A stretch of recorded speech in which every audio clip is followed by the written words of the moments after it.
আমরা যে ওদের পিছে এত খরচ করতেছি, বিভিন্ন জায়গায় গিয়ে ওরা কিছুই করতে পারতেছে না, আজ পর্যন্ত আমরা একটা বই শিক্ষা আনতে পারছি?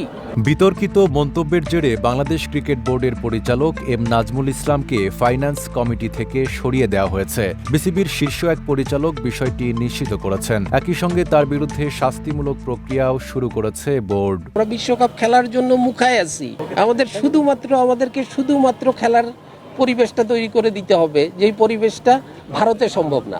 বিশ্বকাপে খেলতে না গেলে ক্রিকেটারদের ক্ষতিপূরণ দেওয়া হবে কিনা এমন প্রশ্নের জবাবে নাজমুল ইসলামের মন্তব্যে ক্রিকেট পাড়ায় তীব্র প্রতিক্রিয়া তৈরি হয়।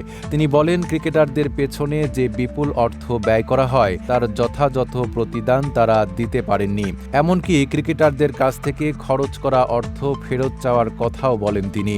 এই মন্তব্যকে ক্রিকেটারদের প্রতি অসম্মানজনক ও দায়িত্বজ্ঞানহীন বলে অভিযোগ ওঠে।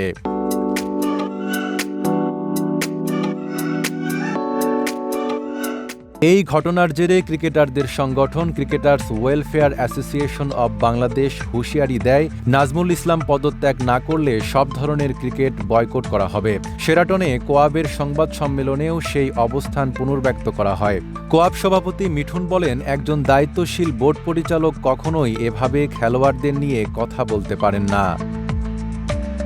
এর আগেও জাতীয় দলের সাবেক অধিনায়ক তামিম ইকবালকে নিয়ে নাজমুলের মন্তব্য বিতর্ক তৈরি করেছিল। সর্বশেষ মন্তব্যের পর পরিস্থিতি আরও উত্তপ্ত হয়ে ওঠে। ফলে বিপিএলের ঢাকা পর্ব নিয়েও অনিশ্চয়তা দেখা দেয়।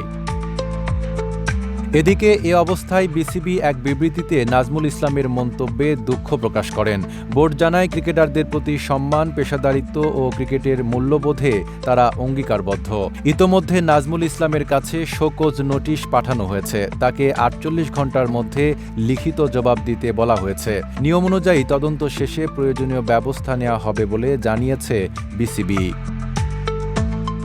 নাইম আরাবী, ঢাকা পোস্ট।